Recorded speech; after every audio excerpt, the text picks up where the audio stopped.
പിതാവും പുത്രനും പരിശുദ്ധ റൂഹായുമായ സത്യേക ദൈവത്തിന് തിരുനാമത്തിന് മഹത്വമുണ്ടായിരിക്കട്ടെ. അത് ആദ്യം മുതൽ എന്നേക്കും തന്നെ. ആമീൻ. മാർ അപ്രേം എല്ലാവർക്കും അറിയാവുന്ന ഒന്നാണല്ലോ. സുറിയാനി സഭയുടെ ആരാധനാഗീതത്തിൻ്റെ പിതാവായിരുന്നു മാർ അപ്രേം. അദ്ദേഹത്തിൻ്റെ ഏകദേശം 30 ലക്ഷം വരികളാണ് കണ്ടെടുത്തിട്ടുള്ളതെന്നാണ് എൻ്റെ അറിവ്.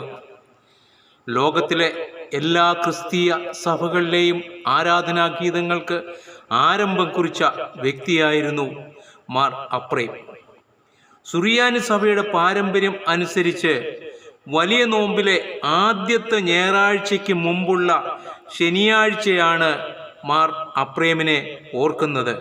എന്നാൽ പല രാജ്യങ്ങളിലും ജൂൺ മാസത്തിലുമൊക്കെ ഓർക്കുന്നതുണ്ട്. AD 301 മെസപ്പൊട്ടേമിയയിലെ മിസ്നീൻ പട്ടണത്തിൽ ആണ് ജനിച്ചത്. ഒരു ജാതീയ പുരോഹിതന്റെ മകനായിരുന്നു. എന്നാൽ താൻ ബാലനായിരിക്കുമ്പോൾ തന്നെ ക്രിസ്ത്യാനികളുടെ ആരാധന മനസ്സിലാക്കുകയായിരുന്നു. തൻ്റെ പിതാവിൻ്റെ ആരാധനാമൂർത്തിയുടെ നിർദ്ദേശപ്രകാരം അപ്രേമിനെ വീട്ടിൽ നിന്ന് ഇറക്കിവിട്ടു. അവിടെ നിന്ന് മിസ്മീനിലെ എപ്പിസ്കോപ്പ് ആയിരുന്ന മാർ യാക്കോബിൻ്റെ അടുത്ത് എത്തിച്ചേർന്നു. അവിടെ വെച്ച് ക്രിസ്തീയ ഉപദേശം അപ്രേം പഠിച്ചു. അവിടെ മാർ അപ്രേം വളർന്നു. ആ സമയത്ത് നിഖ്യായിൽ സുന്നകദോസ് നടന്നത്. എപ്പിസ്കോപ്പ യാക്കോബിൻ്റെ കൂടെ മാർ അപ്രേമും നിഖ്യ സുന്നകദോസിൽ പങ്കെടുക്കാൻ അവസരം ലഭിച്ചു. അന്ന് മാർ അപ്രേം ഒരു ഷമ്മാശൻ പോലും ആയിരുന്നില്ല. മാർ അപ്രേം അവിടെ നിന്ന് ഉറഹായിലേക്ക് പോവുകയുണ്ടായി. ഉറഹ പട്ടണത്തിൽ പ്രവേശിക്കുമ്പോൾ ജ്ഞാനിയായ ഒരാളെ കണ്ടിട്ടേ പട്ടണത്തിൽ പ്രവേശിക്കുകയുള്ളൂ എന്ന് തീരുമാനിച്ചു. ഇദ്ദേഹം ഉറഹ പട്ടണത്തിൽ പ്രവേശിച്ചപ്പോൾ കുറെ വേശ്യകൾ തുണി അലക്കിക്കൊണ്ടിരുന്നു. അതിൽ ഒരു വേശ്യാസ്ത്രീ അപ്രേമിനെ സൂക്ഷിച്ചു നോക്കി. എന്നാൽ അപ്രേം പറഞ്ഞു, എന്നെ ഇങ്ങനെ നോക്കാതെ നിലത്തേക്ക് നോക്കൂ എന്ന് പറഞ്ഞു. എന്നാൽ ആ വേശ്യാസ്ത്രീ പറഞ്ഞു, നീ മണ്ണിൽ നിന്നെടുക്കപ്പെട്ടവൻ, അതുകൊണ്ട് നീ മണ്ണിലേക്ക് നോക്കുക. സ്ത്രീ പുരുഷനിൽ നിന്നെടുക്കപ്പെട്ടതുകൊണ്ട് പുരുഷനെ നോക്കുന്നത് അവർക്ക് യുക്തമാകുന്നു. അപ്രേം ജ്ഞാന മനസ്സുള്ള ആളിനെ ആദ്യം കാണാൻ ആഗ്രഹിച്ചതുപോലെ കാണാൻ സാധിച്ചതിൽ വിസ്മയിച്ചു. അവിടെ വെച്ച് പർവ്വത ഗുഹകളിൽ താമസിച്ചിരുന്ന ക്രിസ്ത്യാനികളുണ്ടെന്ന് മനസ്സിലാക്കി അദ്ദേഹവും ഗുഹയിൽ താമസിച്ച് പ്രാർത്ഥിക്കുകയും നോമ്പ് നോക്കുകയും ചെയ്തിരുന്നു.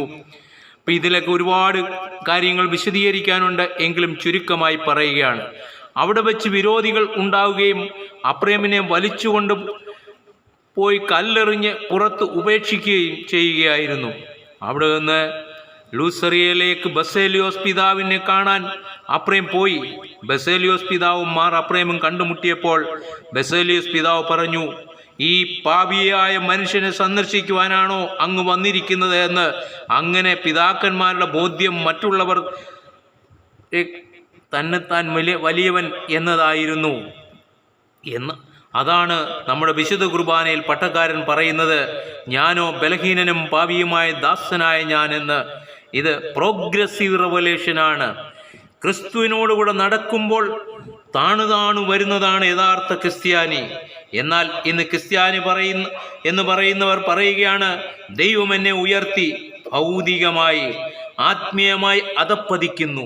പൗലോസ്ലീഹ പറയുന്നു, ക്രിസ്തുവിൽ നിന്ന് ലഭിച്ച പരിജ്ഞാനം ലഭിച്ചപ്പോൾ പറഞ്ഞു, ഭൗതികമായി എനിക്ക് ലഭിച്ചിരുതെല്ലാം ചത്തെന്നും ചവറെന്നും ഞാൻ എണ്ണുന്നു. പൗലോസ്ലീഹ പറയുന്നു, ഞാൻ പാപികളിൽ ഒന്നാമൻ. മാർ അപ്രേം ബസേലിയോസ് പിതാവിൻ്റെ ആഗ്രഹത്താൽ ഷമ്മാശൻ പട്ടം സ്വീകരിച്ചു. അപ്പോൾ മുതലാണ് അപ്രേം ഗ്രീക്ക് ഭാഷ സംസാരിക്കാൻ തുടങ്ങിയത്.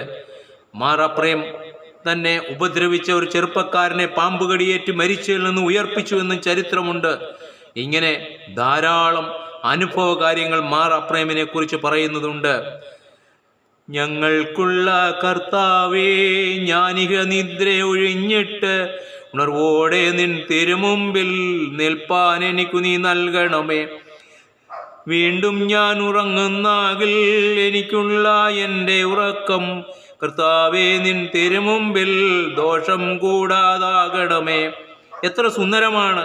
പരിശുദ്ധാത്മാവിൻ്റെ കിന്നരമെന്നാണ് മാർ അപ്രേമിനെ സഭ വിശേഷിപ്പിക്കുന്നത്. Thank you.